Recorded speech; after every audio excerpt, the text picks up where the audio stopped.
Hi అండి అందరికి, this is Raj. ఎలా ఉన్నారు అందరూ? హోప్ అందరూ బాగున్నారు అనుకుంటున్నా, బాగుండాలని కోరుకుంటున్నా. సో చాలా చాలా బాధాకర విషయం మనకి ఏప్రిల్ 22, 2025 మొన్న లాస్ట్ మంత్ మనకి జరిగిన ఘోరం అనేది అంత ఇంత కాదు. అది మన మొత్తం ప్రపంచం అంతా కూడా చాలా బాధపడ్డారు, విచారించారు దాని గురించి.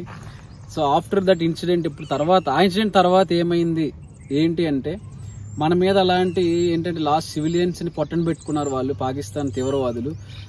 సో వాళ్ళ అటాక్ జరిగిన తర్వాత చాలా విచారణలు జరిగాయి, చాలా చర్చలు జరిగాయి, చాలా రకాల మీటింగ్స్ జరిగినాయి, మోదీ గారు డిసిజన్స్ తీసుకోవడం జరిగింది. అన్నీ జరిగిన తర్వాత నిన్న నైట్, ఈరోజు ఎర్లీ మార్నింగ్ 1 o'clockకి మనల్ని ఊరుకుంటారా, మన కౌంటర్ అటాక్ ఇచ్చారు. సో ఈ దాడికే తట్టుకోలేకపోయిన వ్యక్తులు రేపు పొద్దున మనం ఎంత పెద్ద వారు ప్రకటిస్తే ఎలా తట్టుకోగలరు? సో వాళ్ళు అన్నీ తెలుసుకోవాలి, కానీ వాళ్ళు చేసిన ఘోరానికి మాత్రం అసలు ప్రాయశ్చిత్తం లేదు. ఒక అమాయకులైన సివిలియన్స్ 26 మందిని, 26 నుంచి 28 మందిని పొట్టన పెట్టుకోవడం అనేది చిన్న విషయం కాదు. సో ఏంటంటే దాని మీద వాళ్ళు ఒక యాక్షన్ ఇచ్చినప్పుడు మనం ఖచ్చితంగా రియాక్షన్ ఉంటుంది. సో అలాంటిది మన ఇండియా లాంటి దేశంతో పెట్టుకుంటే ఎలా ఉంటుంది అనేది వాళ్ళకి జస్ట్ ఇది ఒక ట్రైలర్ మాత్రమే మనం చూపించాము. ఇప్పటికైనా వాళ్ళు మారితే బాగుంటుంది. అయినా మనం ఇంతటితో వదిలేద్దామా? అలాంటివి ఏమి ఉండవు. మోదీ గారు ఎలాంటి ఏం చేయాలో ఆయన అంతా ఆలోచించే చేస్తారు. చాలా చాలా మైండ్ పెట్టి చేస్తారు ఆయన. సో ఎటువంటి డిసిజన్ తీసుకున్నా సరే అది మన ఇండియా బాగుపడాలి, మన భారతదేశం కోసమే ఆయన తీసుకుంటారు. ఎటువంటి డిసిజన్ తీసుకున్నా సరే. మొన్న ఏప్రిల్ 22 రోజు జరిగిన పల్గామా అటాక్లో 26 మంది మన భారతీయులు, అసలు సివిలియన్స్ అంటే అసలు నార్మల్ మన జనాల్ని పొట్టన పెట్టుకున్నారు. దానికోసం చాలా చర్చలు జరిగాయి, వాళ్ళ కుటుంబాలు బాధపడ్డాయి, మనము చాలా బాధపడ్డాం. సో మన దేశానికి వాళ్ళు చేసిన ఒక కుట్రలా చేశారు వాళ్ళు. అది కూడా ఏంటంటే వాళ్ళు ఏమంటున్నారు, పాకిస్తాన్ గవర్నమెంట్తో సంబంధం లేదు, పాకిస్తాన్ ఆర్మీతో సంబంధం లేదు, వాళ్ళు చేసింది టెర్రరిస్టులు అని చేసి చెప్తున్నారు. కానీ అక్కడ వాళ్ళ దీంట్లో తేలింది ఏంటంటే వాళ్ళు పాకిస్తాన్ ఆర్మీ కూడా వాళ్ళకి సపోర్ట్ చేస్తుంది అని చెప్పేసి యాక్చువల్గా ప్రూవ్ చేశారు. సో ఇది కూడా మనం ఈరోజు ఎర్లీ మార్నింగ్ 1 o'clockకి మన వాళ్ళు అటాక్ చేసేటప్పుడు మాత్రం ఖచ్చితంగా దాడి చేసింది మాత్రం పాకిస్తాన్ ఆర్మీ మీద కాదు, పాకిస్తాన్లో ఉండే తీవ్రవాదులు ఎవరు మన జనాల మీద అటాక్ చేశారో అలాంటి తీవ్రవాదుల మీద మాత్రమే మన ఆర్మీ అనేది అటాక్ చేసింది తప్పించి పాకిస్తాన్ గవర్నమెంట్ మీద కానీ పాకిస్తాన్ ఆర్మీ మీద కానీ అటాక్ చేయలేదు. మన అటాక్కి దరిదాపు ఒక 9 క్యాంప్స్, ఆల్మోస్ట్ ఒక 9 పెద్ద క్యాంప్స్ అనేవి ధ్వంసమయ్యి, అవి కూడా తీవ్రవాదులు, టెర్రరిస్టులవి. సో మనం అటాక్ చేస్తే అలా ఉంటుంది. వాళ్ళకి తెలియాలి, ఇప్పటికైనా తెలుసుకోలేదు. జస్ట్ ఒక ట్రైలర్, ఒక 10 సెకండ్ల ట్రైలర్ ఇది.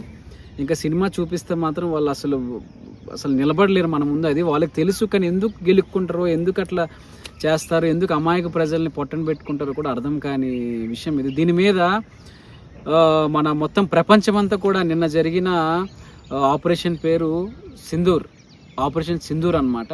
ఆపరేషన్ సింధూర్ పేరు మీద మన వాళ్ళు ఒక ఆపరేషన్ని నిన్న అమల్లోకి చేశారు. ఆపరేషన్ ఎట్లుంటుందంటే అది ఒక వార్ అనమాట. వార్ అని కూడా అనం, ఇది జస్ట్ ఒక చిన్న కౌంటర్ అటాక్ అనమాట, అంతే. ఇదైనా తెలుసుకొని వాళ్ళు ఎక్కడోళ్ళు అక్కడ మంచిగా ఉంటే చాలా బెటరు. సో వాళ్ళ తక్కువలో ఒక 9 వాళ్ళ స్థావరాలు, టెర్రరిస్ట్ వాళ్ళ స్థావరాలు 9 ధ్వంసం చేసింది ఈరోజు మన ఆర్మీ. సో ఇది జస్ట్ ట్రైలర్ మాత్రమే. ఇంకొకసారి ఫర్దర్గా అటాక్ చేయాలన్నా సరే వాళ్ళకి దడ పుట్టాలి గుండెల్లో. సో దీని మీద ప్రపంచవ్యాప్తంగా అందరూ ప్రైమ్ మినిస్టర్స్ కూడా, పెద్ద పెద్ద దేశాల ప్రైమ్ మినిస్టర్ కూడా రియాక్ట్ అయ్యారు. ప్రపంచం అంతా కూడా రియాక్ట్ అయింది దీని మీద. సో కొన్ని దేశాలు అంటూనే మంచిగా చేశారు, ఇలాంటివి జరిగితేనే వాళ్ళు కంట్రోల్ అవుతారని చెప్పేసి. కొన్నేమో శాంతియుతంగా పరిష్కరించుకోండి, శాంతియుతంగా వెళ్ళండి అని అంటున్నారు. బట్ శాంతియుతంగా ఇంతవరకు వెళ్తే ఇంత జరిగింది. ఇప్పుడు చేయాల్సిందంతా కూడా శాంతియుతంగా వెళ్ళకూడదు. మన పవన్ కళ్యాణ్ గారు కూడా చెప్పారనమాట, ఏంటి శాంతియుతంగా వెళ్తే ఏమవుతుంది ఏంటని. వీడియో ఇప్పుడు పక్కన వేస్తున్నా చూడండి. I appeal to all the people of our nation. As a civilian person, when military is waging a war, what we have to do? And military యుద్ధం చేస్తున్నప్పుడు మనం ఏం చేయగలం అని అనుకున్నప్పుడు ప్రతి సివిలియన్ కూడా, including all the civilians of our nation, we have a role to play. Make sure any kind of anti-national rhetoric happens on social media. Make sure you give a counter attack. Make sure they'll be brought to justice. Make sure you'll be conveyed to the relevant cybercrime departments.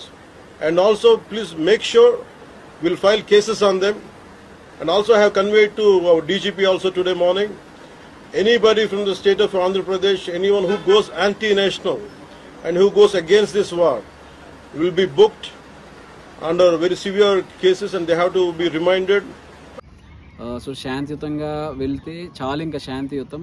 So మనకు కోపం వస్తే, ఇండియన్స్కి కోపం వస్తే అసలు ఏం జరుగుతుంది అనేది ఇప్పుడు వాళ్ళు తెలుసుకున్నారు ఆల్రెడీ, ఇంకా తెలుసుకోవాల్సి వస్తుంది. ఆ టెర్రరిస్టులు ఉంటున్న 9 క్యాంపుల్లో ఒక క్యాంపు మాత్రం ఏంటంటే వాళ్ళకి అక్కడ శిక్షణ, టెర్రరిస్టులు శిక్షణ ఇచ్చే క్యాంపు, వాళ్ళ తాలూకా ఏంటంటే ఎక్విప్మెంట్స్ ఇవి ఉంటాయి కదా, మారిన ఆయుధాలు తయారు చేసే క్యాంపు కూడా ధ్వంసం చేసింది విజయవంతంగా. సో వాళ్ళకి ఇప్పుడు ఎటువంటి ఆధారం లేదు శిక్షణ ఇవ్వడానికి కానీ ఏది కానీ. ఎందుకంటే అలాంటి వాళ్ళకి శిక్షణ ఇవ్వడం ఎందుకండి, అలాంటి వాళ్ళు శిక్ష పడాలి, శిక్షణ పొందొద్దు అలాంటి వాళ్ళు. సో ఇంకొకసారి భారతదేశం వైపు కన్నెత్తి చూడాలి, భారతీయులకి ఏవైనా ఆపద కలిగించాలని చెప్పి ఏ టెర్రరిస్ట్ అనుకున్నా సరే ఇదొక ఆన్సర్ లాంటిది. ఇండియా ఇచ్చేది ఒక ఆన్సర్ ఇలా ఉంటుంది అనమాట. కౌంటర్లు ఇస్తుంది. సో భయపడాలి. ఎవరైనా ఎలాంటి తప్పుడు పనులు చేయాలి అని అంటే, ఇంకొకసారి సివిలియన్స్ మీద, భారతీయుల మీద అటాక్ చేయాలి అని అంటే, ఇంకొక మెయిన్ విషయం ఏంటంటే, మన దగ్గరలో మన చుట్టుపక్కల పరిసరాల్లో ఎవరైనా సరే అటు సైడ్ దేశానికి కానీ అటు సైడ్ ఎవరికి కానీ సపోర్ట్ చేసినట్టు కనపడినా, లేదంటే పాకిస్తాన్ గురించి ఎవరైనా మంచిగా మాట్లాడినా, లేదంటే అటు సైడ్ దేశానికి సపోర్ట్ చేస్తున్నట్టు ఎవరైనా కనపడినా కానీ మీరు కంప్లైంట్ చేయొచ్చు. సైబర్ క్రైమ్కి కానీ మన పోలీస్ వ్యవస్థకు కానీ మీరు కంప్లైంట్ చేసి చెప్పొచ్చు.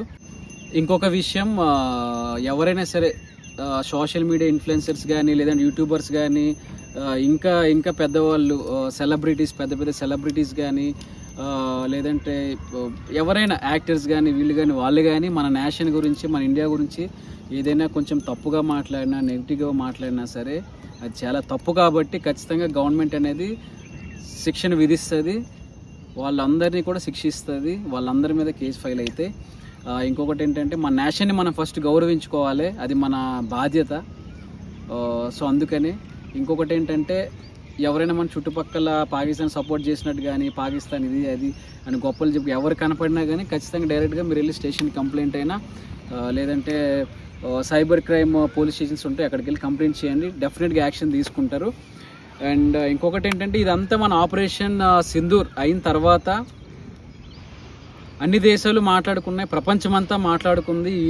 యుఎస్ఏ అమెరికా ఏమంటుందంటే శాంతియుతంగా వెళ్ళాలి, ఎక్కడికైనా శాంతియుతంగా వెళ్ళండి. కొంచెం ఎప్పుడైనా సరే ఇండియా పాకిస్తాన్ వార్ జరిగితే ప్రపంచ దేశాలు వణుకుతాయి, ఎందుకంటే చాలా ఘోరంగా జరుగుతుందని.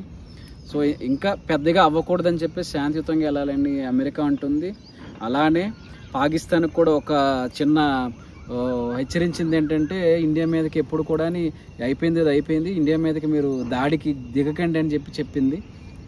వాళ్ళ మంచి కోసమే చెప్పింది అది కూడా, ఎందుకంటే ఇండియాని టచ్ చేయొద్దు, ఇలాంటి తప్పుడు విషయాలు, తప్పుడు వ్యవహారాలు, తప్పుడు పనులు చేయకూడదు. ఎందుకంటే భారతదేశం అనేది ఎంత మంచి దేశమో, ఎంత మందికి ఇక్కడ ఇండియాలో ప్లేసులు ఇచ్చి పని చేసుకోమని సపోర్ట్ చేసి అన్నీ చేసిన దేశానికి మీరు ఇలాగ మనుషుల్ని చంపేయడం ఇవన్నీ చాలా తప్పుడు విషయాలు అవన్నీ. సో అలాంటి వాటిని ఎప్పుడు భారతదేశం అనేది క్షమించదు. ఇంకొకటి ఏంటంటే, తర్వాత రష్యా లాంటి దేశాలు మీరు చేసింది కరెక్టే, వాళ్ళు చేసిన దానికి మీరు చేసింది కరెక్ట్ రిప్లైనే ఇచ్చారు మీరు అని చెప్పి అంటుంది. చైనా ఏమంటుందంటే, మీరు కొంచెం శాంతియుతంగా వెళ్ళండి అది ఇది అని అంటుంది. సో వాళ్ళ ఫేవర్గా ఉండే దేశాలు, మా దేశాలు ఎప్పుడైనా శాంతియుతంగా వెళ్ళండి అని అంటారు. ఎక్కడ శాంతి? మేము శాంతిగానే ఉంటాం కదా, మన భారతదేశం ఎప్పుడు శాంతిగానే ఉంటుంది. వాళ్ళే దాన్ని దువ్వుకొని యుద్ధానికి దారి తీసేలాగా వాళ్ళ ప్రవర్తన ఉంది అటు సైడ్. సో ఇంతవరకు శాంతిగా ఉండి మనం కోల్పోయింది చాలు. సో ఇక మీదటైనా మన యాక్షన్లో దిగారు. సో ఫస్ట్ ఆపరేషన్ ఇది. ఈ ఆపరేషన్ ఇంత గట్టిగా మనం ఇచ్చాం ఆన్సరు. సో ఇక మీదట వాళ్ళు మన మీద ఎటువంటి తప్పుడు వ్యవహారాలు, తప్పుడు అటాక్లు చేయకుండా ఇది మంచి సమాధానం ఇచ్చినట్టే మన భారతదేశం వాళ్ళకి. సో ఇంకోటి ఏంటంటే, ఇది వాళ్ళ air space, Pakistan air space ముందు దాటకుండానే మనం చేసిన అటాక్లోనే 9 టెర్రరిస్ట్ స్థావరాలు అనేవి మనం కుప్పకూల్చగలిగాం. ఇది ఒక సక్సెస్ అన్నమాట. ఇది ఒక హెచ్చరిక కూడా వాళ్ళకి. ఇంకొకసారి మా వైపు చూడడం కానీ, తప్పుడు వ్యవహారాలు చేయడం కానీ చేయకూడదని చెప్పేసి మన భారతదేశం వాళ్ళకి ఎలా హెచ్చరించింది. మన అందరం కలిసికట్టుగా ఉందాం, భారతదేశం అంతా మనంతా కలిసికట్టుగా ఉంటే ఈ ప్రపంచ దేశాలు కూడా ఎవరు మనకి తప్పు చేయాలి, మన పైన ఏదైనా తప్పుడు వ్యవహారం చేయాలంటే భయపడతారు. ఇది ఒక హెచ్చరిక మాత్రమే. సో ఇంకా వారికి దిగాలి అని అంటే వాళ్ళకి అంత సీన్ లేదు, వాళ్ళు అంత ధైర్యం కూడా తెచ్చుకోరు. సో కాబట్టి మనందరం తెలుసుకోవాల్సింది ఏంటంటే, మన భారతీయులు మనం తెలుసుకోవాల్సింది ఏంటంటే, మనం అందరం కలిసికట్టుగా ఉండాలి, సపోర్ట్ చేసుకోవాలి. ఎక్కడే తప్పుడు వ్యవహారం జరిగినా సరే మనం ఇమీడియట్గా మన పోలీస్ వ్యవస్థకి మన కంప్లైంట్ ఇవ్వడం జరగాలి. సో మనం అందరం సపోర్టివ్గా ఉంటేనే మనం ఎప్పటికీ స్ట్రాంగ్గా ఉంటాము. మన భారతదేశం వైపు వేరే వాళ్ళు తప్పుగా చూడాలన్నా సరే భయపడతారు, ఏమైనా అటాక్ చేయాలన్నా సరే భయపడతారు. So thank you so much అండి. జై హింద్, జై భారత్.